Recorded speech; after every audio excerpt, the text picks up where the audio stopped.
Топлофикация Враца с важни съвети преди началото на отоплителния сезон.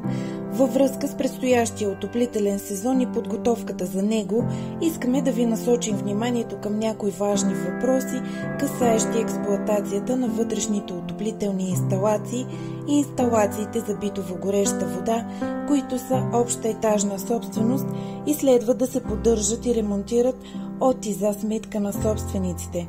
Необходимо е преди началото на отоплителния сезон да извършите оглед на вътрешната отоплителна инсталация и инсталацията за битово-гореща вода и ако констатирате течове или други повреди, да ги отстраните.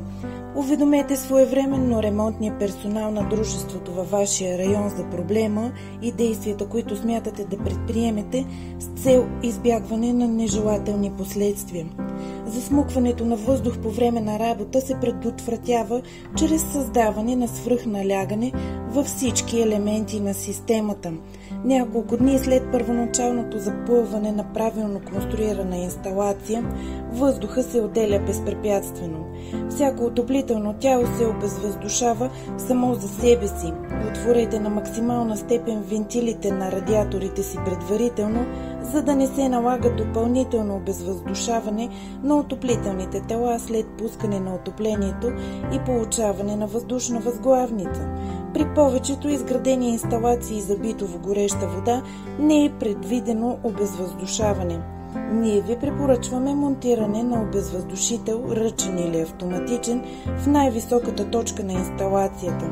При инсталациите, където има монтирани бойлери, надежно изолирайте бойлерите си от инсталацията за топла вода посредством качествена спирателна арматура и надежден възвратен клапан, което би предотвратило проблеми с качеството на водата.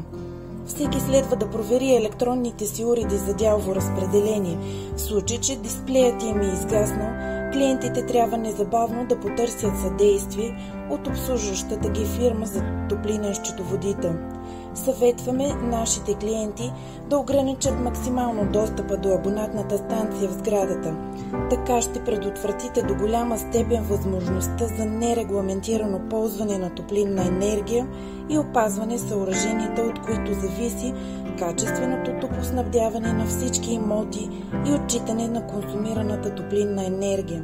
Районните техници единствено поддържат и настройват съоръженията в абонатната станция, която е собственост на топлопреносното дружество.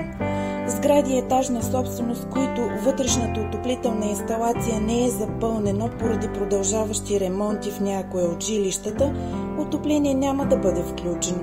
При желание от ваша страна да пуснете отоплението преди официалното пускане, трябва да подадете молба за пускане на отопление, придружена с протокол от общо събрание на етажната собственост. За повече информация свържете се с нас на телефон